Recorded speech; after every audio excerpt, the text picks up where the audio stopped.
ሰላም ጤና ይስጥልኝ ውድ የኮንዞን ቤተሰቦች እንዴት ናችሁ? የዛሬው ክላሳችን ተጀምሯል። እንግዲህ የዛሬው ክላሳችን የሚሆነው ዩኒት 6 ኦፍ ግሬድ 10 ኢኮኖሚክ ቴክስት ቡክ ኢኮኖሚክ ግሮዝ ይሰኛል። ሶ ኢኮኖሚክ ግሮዝ ምንድን ነው የሚለውን በውስጥ ያሉትን ሁሉንም ቶፒኮች አንድ ባንድ በጥልቀት ለማየት እንሞክራለን ማለት ነው። ስለዚህ ለቻናሉ አዲስ የሆናችሁ ቻናሉን ሰብስክራይብ ማድረግ ቤተሰብ እንድትሆኑ እንዲሁም ቤተሰብ ናችሁ ደግሞ የደወል ምልክቷን በመጫን በየቀኑ የምንለቃቸውን ቪዲዮዎች ትከታተሉ ዘንድ በአክብሮት እጠይቃለሁ። እንግዲህ ኢኮኖሚክ ግሮዝ የሚለውን ኮንሴፕት ስናይ ኢንትሮዳክሽን ላይ እንጀምራለን። ኢንትሮዳክሽን ቱ ኢኮኖሚክ ግሮዝ ዘ ስተዲ ኦፍ ኢኮኖሚክ ግሮዝ ሲክስ ቱ አንሰር ዋን ኦፍ ዘ ሞስት ፋንዳመንታል ኩዌሽንስ ኢን ኢኮኖሚክስ። ኢኮኖሚክ ግሮዝ ማጥናት the most fundamental question በኢኮኖሚክስ the most fundamental question የሆነውን ለመመለስ ያስችለናል ማለት ነው። ይህ ጥያቄ ምንድነው? why are some countries rich while others are poor? እንግዲህ why አንዳንድ ሀገሮች ለምን ሀብታም ይሆናሉ ሌሎችስ ለምን ድሃ ይሆናሉ የሚለው the most fundamental question in economics ይሄ ነው። so ይሄን the most fundamental question በኢኮኖሚክስ the most fundamental question የሆነውን ጥያቄ ለመመለስ the study of economic growth ማጥናት አስፈላጊ ሆኖ ተገኝቷል ማለት ነው። this question was first posed by Adam Smith። ይሄ ጥያቄ ለመጀመሪያ ጊዜ የተነሳው ማን ነው? በአዳም ስሚዝ ነው። አዳም ስሚዝ ደግሞ ማን ነው? the father of modern economics ይባላል። the father of modern economics አዳም ስሚዝ ይባላል። የጻፈው መጽሐፍ አለ in his work the wealth of nation 1976 ያሳተመው መጽሐፍ the wealth of nation በሚባለው መጽሐፉ why are some countries rich and why are others are poor ብሎ ጥያቄውን አንስቶታል። ስለዚህ introduction to economic growth ስለ ኢኮኖሚክ ግሮዝ ማወቃችን ይህን ጥያቄ ለመመለስ ያስችለናል ማለት ነው። The concept of economic growth is an increase in the value of goods and services produced by an economy over time. The concept of economic growth, an increase in the value of goods and services produced by an economy over time is central to understand this part.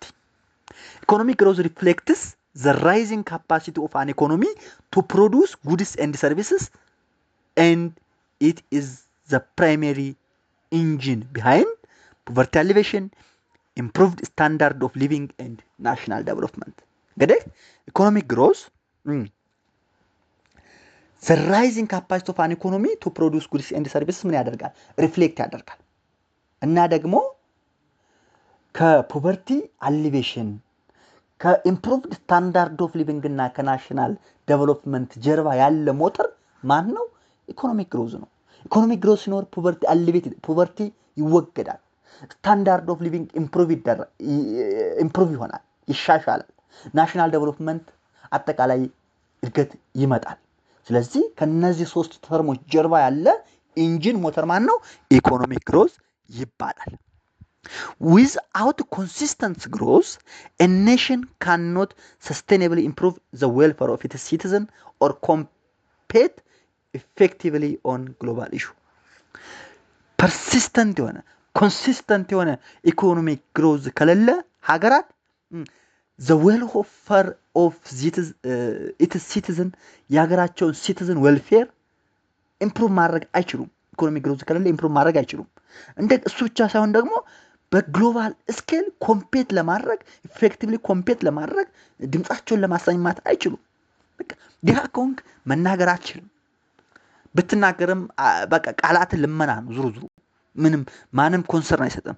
ስለዚህ ዓለም አቀፍ ተደማጭነት ለማግኘት በግሎባል ስኬል ኢፌክቲቭሊ ኮምፔት ለማድረግ the welfare of the citizens of the country improve ለማድረግ ኮንሲስተንት የሆነ ኢኮኖሚክ ግሮዝ አስፈላጊ ነው ማለት ነው። ኢኮኖሚክ ግሮዝ is typically measured by the increase in gross domestic product። እንግዲህ ኢኮኖሚክ ግሮዝ የሚለካው ኢኮኖሚክ ግሮዝ የሚለካው ግሮስ ዶሜስቲክ ፕሮዳክት በተባለ ተርም ነው። ሶ ኢኮኖሚክ ግሮዝ አለ ማለት increase in ግሮስ ዶሜስቲክ ፕሮዳክት አለማ ወይም እንግዲህ ግሮስ ዶሜስቲክ ፕሮዳክት ጨመረ ማለት ኢንዳይሬክትሊ ኢኮኖሚክ ግሮዝ አለ ማለት ነው። ይህን ካየን እስቲ ኢኮኖሚክ ግሮዝን በማይክሮ ኤንድ ማክሮ ፐርስፔክቲቭ እንየው። ማይክሮ ኤንድ ማክሮ ፐርስፔክቲቭ እንየው ኢኮኖሚክ ግሮዝን። ኢኮኖሚክስ addresses the challenge of scarcity where resources are limited but human wants are unlimited. It can be approached from two perspectives.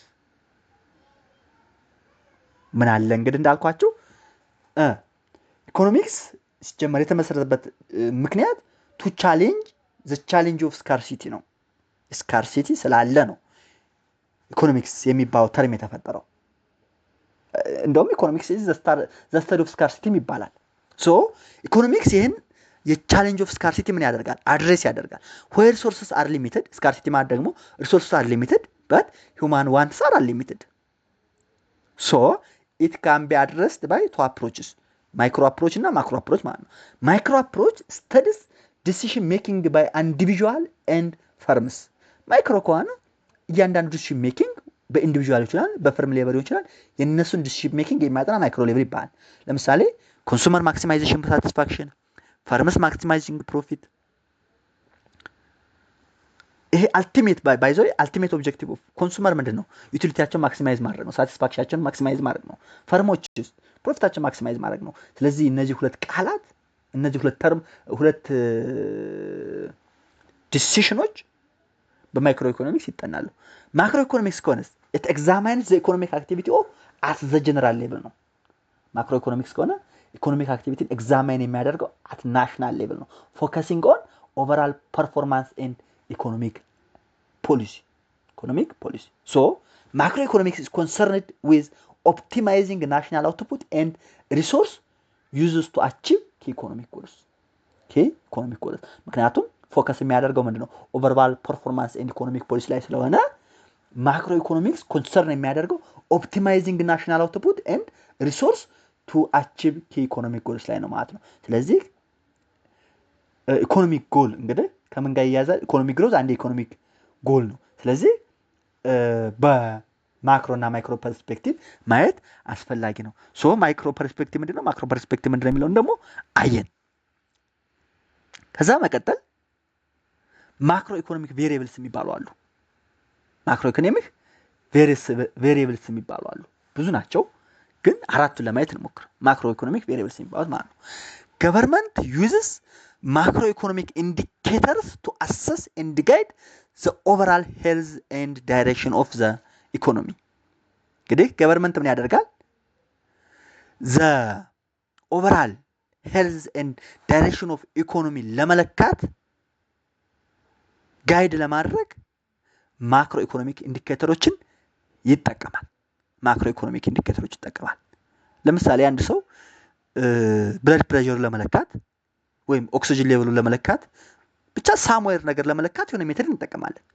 ገቨርንመንት ደግሞ ያጠቃላይ የኢኮኖሚውን ጤናማነትና የሄደበት ያለውን አቅጣጫ ለማወቅ የሚጠቀማቸው ቱልስ ማክሮ ኢኮኖሚክ ኢንዲኬተርስ ይባላሉ። ከነዚህ ውስጥ ከረንት አካውንት ባላንስ ዲፊሲቱ ማለት ነው ወይም ሰርፕለሱ፣ እሱን አንኤምፕሎይመንትን፣ ኢንፍሌሽንን ይጠቀማል። የመጀመሪያው ከረንት አካውንት ባላንስ ወይም ትሬድ ባላንስ የሚባለው the current account balance is the difference between a country's export and import። ይሄ ያየነው ጉዳይ ነው።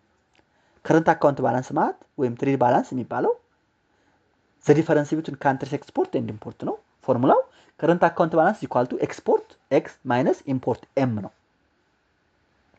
so current account balance x minus m ከሆነ ወይም export minus import ከሆነ ሁለት ሴናሪዮ እናያለን።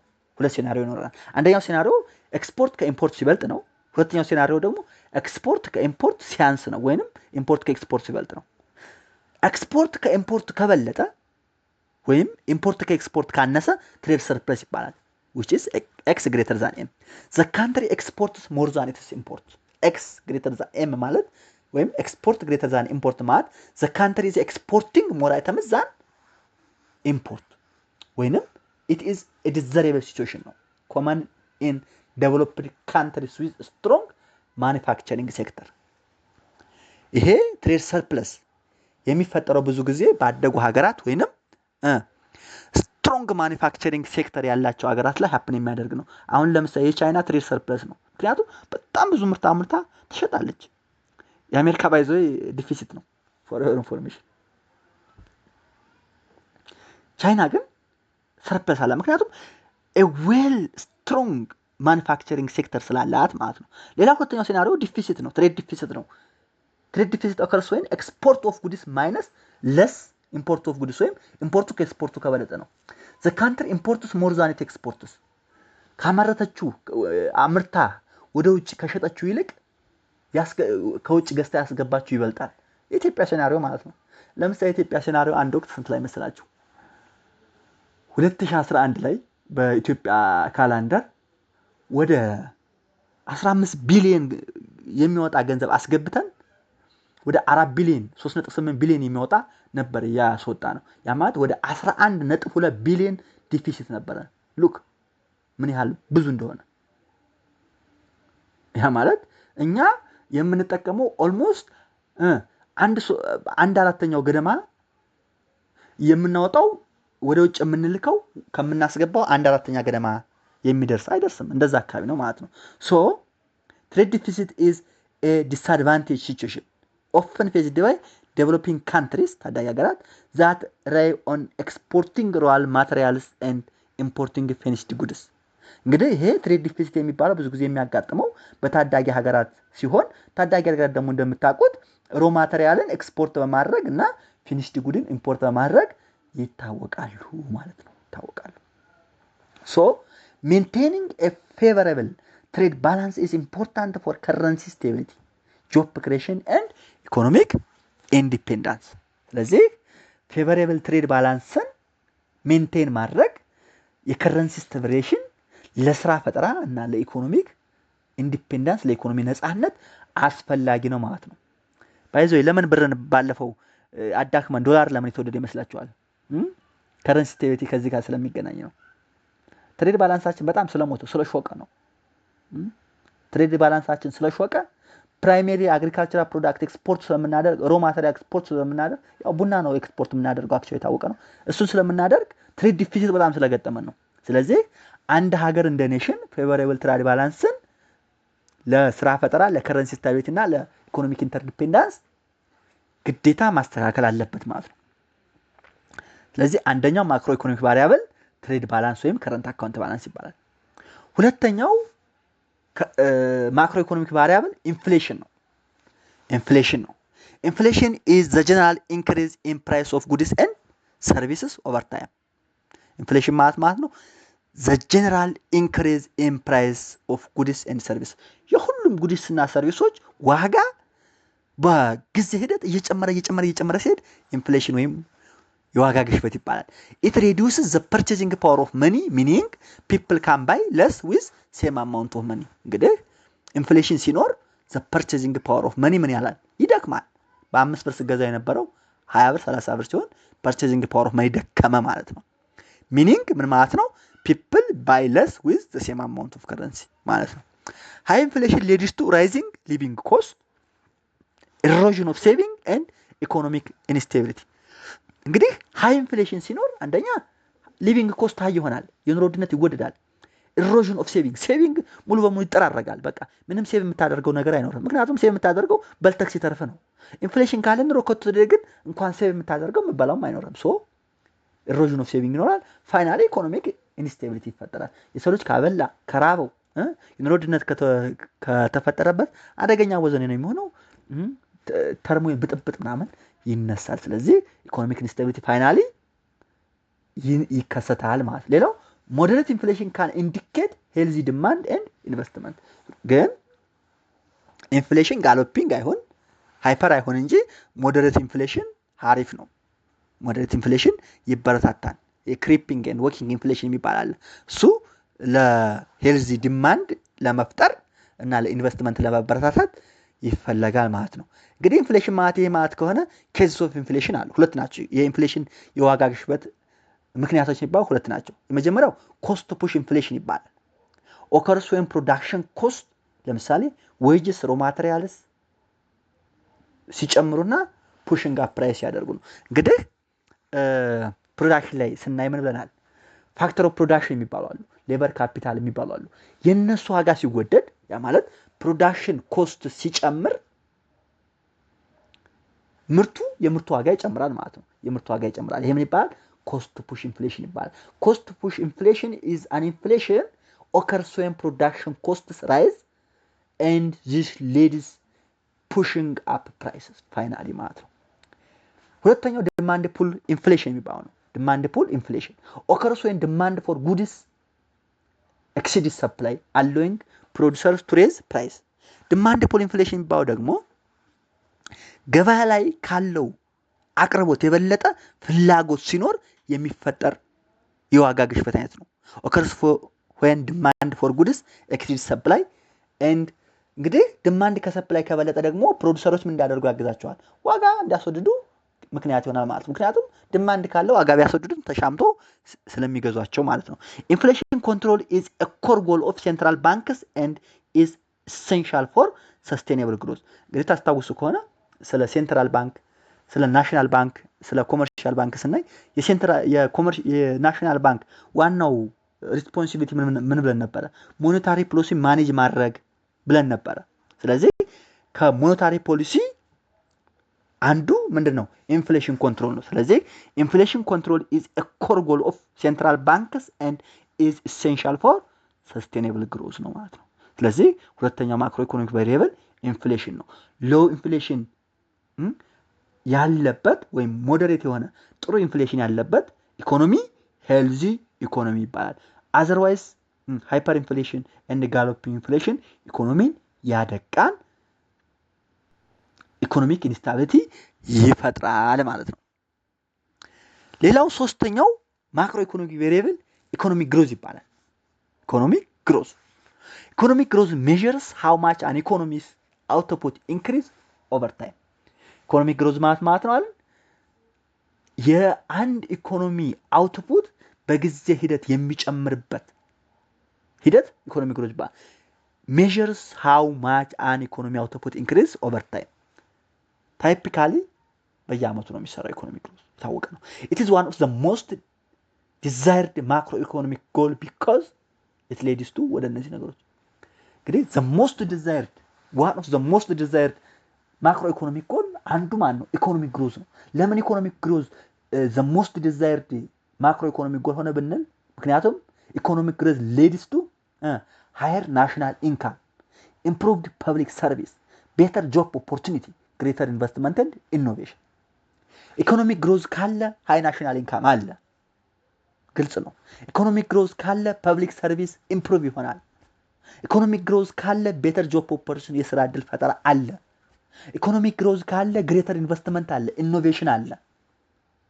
ሶ ኢኮኖሚክ ግሮዝ ለብዙ ነገሮች ከጀርባ የሆነ ኢንጂን ስለሆነ ኢኮኖሚክ ግሮዝ is one of the most probably the most desired macro economic goal ነው ማለት ነው። ይህን ካየን what are the factors that drive economic growth? ኢኮኖሚክ ግሮዝን የሚያመጡ ድራይቭ የሚያደርጉ ፋክተሮች ምንድናቸው የሚለውን ስናይ ደግሞ ቴክኖሎጂካል አድቫንስመንት ነው። ቴክኖሎጂካል አድቫንስመንት በቴክኖሎጂ አድቫንስ ካደረግን ወይ ፕሮዳክሽናችን ሜተድ ኦፍ ፕሮዳክሽናችን ኤፊሽንት ኢፌክቲቭ ከሆነ ወደ ምን ይመራናል ነው? ወደ ኢኮኖሚክ ግሮዝ ይመራናል። ሌላው ካፒታል ኢንቨስትመንት ነው። ካፒታል ኢንቨስትመንት ማለት የሚያመርተው ፋርዘር ፕሮሰስ የሚደረጉ ጥሬ ዕቃዎችን ወይ ፊኒሽ ጉድም ሊሆን ይችላሉ። ዝሮ ኢኮኖሚው ላይ ዲማንድ የሚፈጥሩ ጉዶችን የሚያመርት ካፒታል ኢንቨስትመንት ይባላል። ለምሳሌ ካፒታል ኢንቨስትመንት ማለት ጀስት ወደፊት ትርፋማ የሚሆኑ ለአንድ አገር ኢኮኖሚክ ግሮዝ የጀርባ አጥንት መሆን የሚችሉ ኢንቨስትመንቶችን ምን ይባላሉ? ካፒታል ኢንቨስትመንት ይባላሉ። ኢሪጌሽን ሊሆን ይችላል፣ ዳም ጄኔሬሽን ሊሆን ይችላል፣ ሶላር ሲስተም ሊሆን ይችላል፣ ቴሌኮም ሊሆን ይችላል፣ መብራት ሊሆን ይችላል። ሶ እነዚህ ካፒታል ኢንቨስትመንትስ ይባላሉ። ሌላው ኢምፕሩቭድ ሌበር ፕሮዳክቲቪቲ ነው። የሌበር ፕሮዳክቲቪቲ ሲሻሻል የሰራተኛው ምርታማነት ሲጨምር ኢኮኖሚክ ግሮዝ ይፈጠራል። ኢንክሪዝድ ዲማንድ ኤንድ ኮንሰምፕሽን ነው። ዲማንድ ከጨመረ ኮንሰምፕሽን ከጨመረ ኢኮኖሚክ ግሮዝ ይመጣል። ምክንያቱም ያ ዲማንድ ያ ኮንሰምፕሽን ሳቲስፋይ የሚሆነው ምንድን ነው? ፈርሙ በሚያመርተው አውቶፑት ነው። የአውቶፑት ፈርሙ ደግሞ ብዙ አምርቶ ከሸጠ ኢንዳይሬክትሊ ዲማንድና ኮንሰምፕሽን ካለ ሞር ያመርታል። ብዙ እንዳመርት ይበረታታል። ፋይናሊ ወደ ምን ተፈጠረ ማለት ነው? ብዙ ካመርተ ደግሞ ኢኮኖሚክ ግሮዝ ተፈጠረ ማለት ነው። ሌላው ኤፊሽንት ዩዝ ኦፍ ናቹራል ሪሶርስ ነው።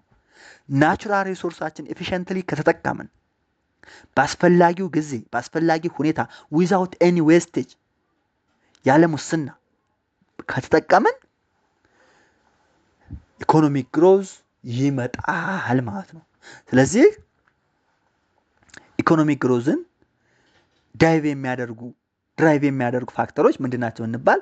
ቴክኖሎጂካል አድቫንስመንት፣ ካፒታል ኢንቨስትመንት፣ ኢምፕሩቭ ሌበር ፕሮዳክቲቪቲ፣ ኢንክሪዝ ዲማንድ ኤንድ ኮንሰምፕሽን ኤንድ ኤፊሽንት ዩዝ ኦፍ ናቹራል ሪሶርስ ብሎ መመለስ መቻል አለብን ማለት ነው።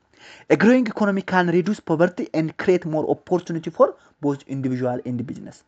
እንግዲህ አንድ ኢኮኖሚ የሚያድግ ኢኮኖሚ ከተባለ ወይም አዳጊ ኢኮኖሚ ከሆነ ፖቨርቲን ይቀንሳል።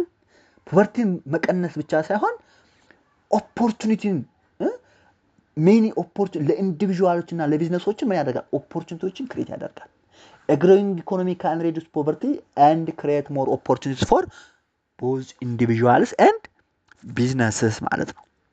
ይህን ካየን አራተኛው ማክሮ ኢኮኖሚክ ቬሪየብል አንኢምፕሎይመንት ይባላል። በቃ ባይዞይ በጣም ወሳኞቹ ማክሮ ኢኮኖሚክ ቫሪየብሎች አራት ናቸው። ትሬድ ባላንስ አየን፣ ኢንፍሌሽን አየን፣ ኢኮኖሚክ ግሮዝ አየን። አሁን አንኢምፕሎይመንት ላይ ነው። እነዚህ አራት ማክሮ ኢኮኖሚክ ቬሪየብሎች ላይ በደንብ የሰራች ሀገር ግሮዝ በቃ ሀሪፍ ኢኮኖሚ እንደሚኖራት አያጠራጥርም። ሀሪፍ ሀገር እንደምትሆን። አንኢምፕሎይመንት ሪፈርስ ቱ ኢንዲቪጁዋልስ who are willing and able to work but cannot find jobs at the prevailing wage rate. አንኢምፕሎይመንት ማለት ነው መስራት ይፈልጋሉ፣ መስራት ይችላሉ፣ አቅሙ አላቸው። እንደገና ደግሞ ባለው ማርኬት ዌጅ ሬት ገበያው ባለው መክፈል በሚችለው ዌጅ ሬትም መከፈል ይፈልጋሉ፣ ነገር ግን ስራ ማግኘት አይችሉም። ያ ማለት ነው አንኢምፕሎይመንት ሪፈርስ ቱ individuals who are willing to work ያዙልኝ and able to work but cannot find job at the prevailing wage rate።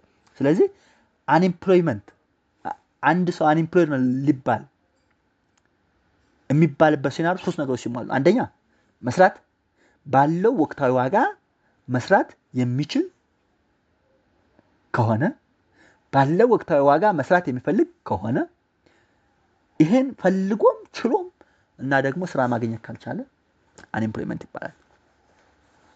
ለምሳሌ ማርኬት ሬቱ 100 ብር ሆኖ በ100 ብር አልሰራም ብሎ ከተው ይሄ ስራ ተገንቶለት ይሄ አንኢምፕሎይመንት አይባልም። አንኢምፕሎይመንት እንድትካለ ፈለገ who are willing to work at the prevailing wage rate, able to work but not can find a job ማለት። higher unemployment implies underutilization of resources። higher unemployment አለ ማለት underutilization of resources አለ። ምክንያቱም ሌበር as a factor of production ትልቅ ሪሶርስ ስለሆነ ማለት ነው። higher unemployment implies underutilization of resource and high unemployment leads to loss of income and welfare። እንግዲህ አንድ ሰው ስራ አጥ ከሆነ ኢንካም አይኖረውም።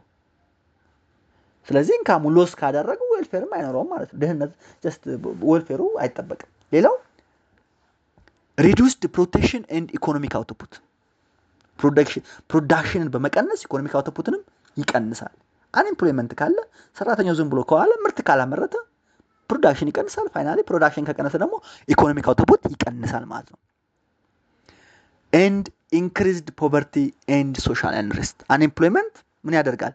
ፖቨርቲን ይጨምራል።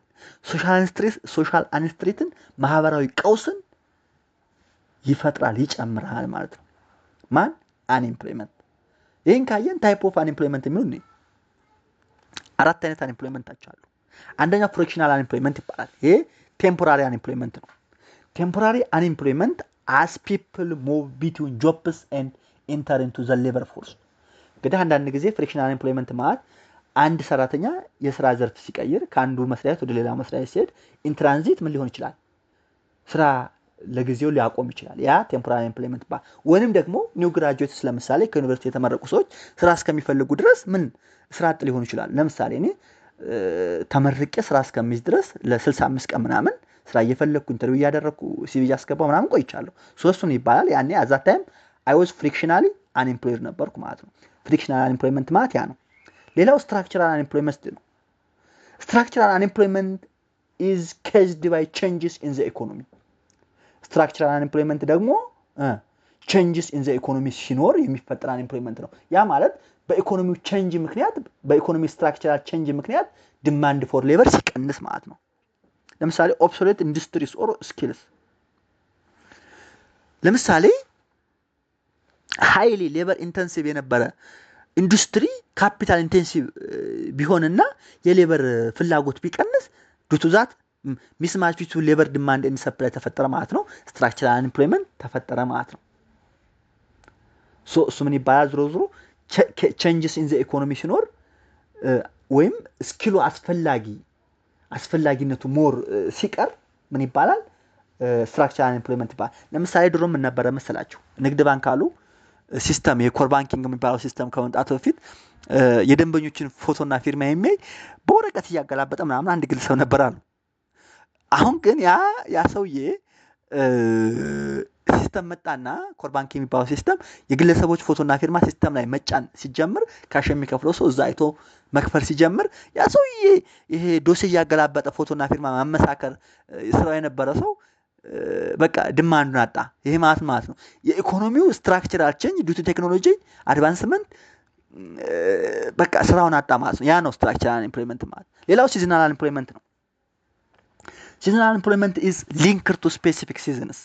ይሄ ደግሞ በስፔሲፊክ ሲዝን ሊንክ የተደረገ ነው። ለምሳሌ አግሪካልቸራል ቱሪዝም፣ አግሪካልቸር ለምሳሌ ፒክ ሲዝን እና ስላክ ሲዝን አለው።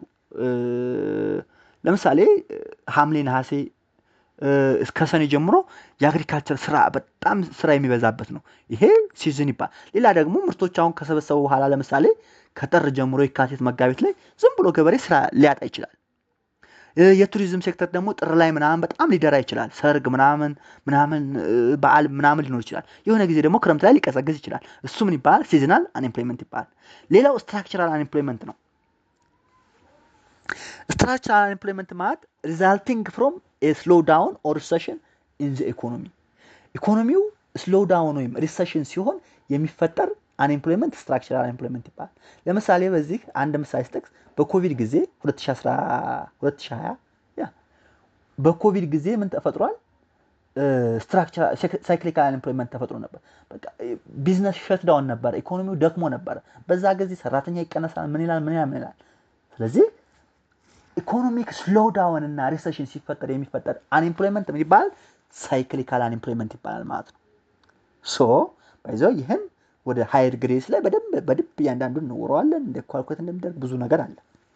ሪዱሲንግ አንኤምፕሎይመንት ኢሴንሻል ፎር አቺቪንግ ኢንክሉሲቭ ግሮዝ ኤንድ ኢኮኖሚክ ስቴቢሊቲ። ስለዚህ ዞሮ አንኤምፕሎይመንት መቀነስ ግሮዝን እና ኢኮኖሚክ ስታቢሊቲን አቺቭ ለማድረግ አስፈላጊ ነው ማለት ነው። እንግዲህ ማክሮ ኢኮኖሚክ ፖሊሲ እነዚህን አራቱ ነገሮች ካየን ጥቅማቸው ምንድነው? ቱ አቺቭ ዘ ቢሎው ጎልስ። ማክሮ ኢኮኖሚክ ፖሊሲ አስፈላጊነታቸው ስቴብል ፕራይስ፣ ፉል ኤምፕሎይመንት፣ ባላንስድ ትሬድ ኤንድ ሰስቴንድ ግሮዝ ለማምጣት ማክሮ ኢኮኖሚክ ፖሊሲ ያስፈልጋል። ገቨርንመንት ኢምፕሊመንት ማክሮ ኢኮኖሚክ ፖሊሲስ ኢንክሉድድ ሞኔታሪ ፖሊሲ ኤንድ ፊስካል ፖሊሲ። ሞኔታሪንግ ፖሊሲ ካሁን በፊት እንደነገርኳቸው ኮንትሮሊንግ መኒ ሰፕላይ ኤንድ ኢንተረስት ሬት ነው። ሞኔታሪ ፖሊሲ ምንድነው ብንባል ኮንትሮሊንግ መኒ ሰፕላይ ኤንድ ኢንተረስት ሬት ነው። ፊስካል ፖሊሲ ከሆነስ ፊስካል ፖሊሲ ደግሞ ገቨርንመንት ስፔንዲንግ ኤንድ ታክሴሽን ነው። ገቨርንመንት ስፔንዲንግ ኤክስፔንዲቸር አለ፣ ታክስ አለ ከግለሰቡ የሚሰበስበው። ስለዚህ ስፔንዲንግ እና ታክሴሽን ጋር የተገናኘው ምን ይባላል? ፊስካል ፖሊሲ ሲባል ወደፊት እናያቸዋለን። አክቹአሊ ሞኔታሪ ፖሊሲ ማለት ደግሞ መኒ ሰፕላይ እና ኢንተረስት ሬት ነው ማለት ነው። ስትራቴጂክ ፕላኒንግ ኤንድ ፖሊሲ ኤክስኪዩሽን አር ነሰሰሪ ፎር ሜንቴኒንግ ኢኩሊብሪየም አመንግ ዘስ ማክሮ ኢኮኖሚክ ቫሪያብልስ።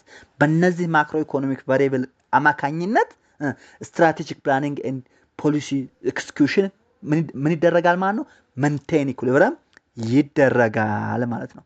ይህን ካየን እንደ ኮንክሉዥን ኢኮኖሚክ ግሮዝ ኢዝ ቫይታል ፎር ኢምፕሩቪንግ ዘ ስታንዳርድ ኦፍ ሊቪንግ ኤንድ ሊፍቲንግ ፒፕል አውት ኦፍ ፖቨርቲ። እንግዲህ የህዝቦችን ስታንዳርድ ኦፍ ሊቪንግ ለማሻሻል እና ከድህነት ለማውጣት ኢኮኖሚክ ግሮዝ ምንድን ነው? አስፈላጊ ነው፣ ቫይታል ነው። አንድ however it must be accompanied by careful management of macroeconomic variables like inflation, unemployment and trade balance። እንግዲህ ዝሮ ይሄን ደግሞ አችብ ለማድረግ ኢኮኖሚክ ግሮዝን አችብ ለማድረግ ኬርፉል ማኔጅመንት ኦፍ ማክሮ ኢኮኖሚክ ቫሪያብልስ እነማን ናቸው? ኢንፍሌሽን፣ አንኤምፕሎይመንት እና ትሬድ ባላንስ ኬርፉል ማኔጅመንት ያስፈልጋቸዋል ማለት ነው። አን ኤፌክቲቭ ማክሮ ኢኮኖሚክ ፍሬምወርክ አሎስ ካንትሪስ ቱ ማክሲማይዝ ዘ ዩዝ ኦፍ ስኬርስ ሪሶርስስ ሜክ ኢንፎርምድ ፖሊሲ ዲሲዥንስ ኤንድ ድራይቭ ሰስቴናብል ዴቨሎፕመንት። ሶ ኢፌክቲቭ ማክሮ ኢኮኖሚክ ፍሬምወርክ እነዚህ ነገሮች ለማድረግ አለው ያደርጋል። ኢንፎርምድ ፖሊሲ ሜድ ለማድረግ ሰስቴናብል ዴቨሎፕመንት ለማምጣት ያስፈልጋል ማለት ነው። የዛሬው ክላሳችን እዚህ ላይ ይጠናቀቃል። ስለምታደምጡ ቤተሰብ ስለምትሆኑኝ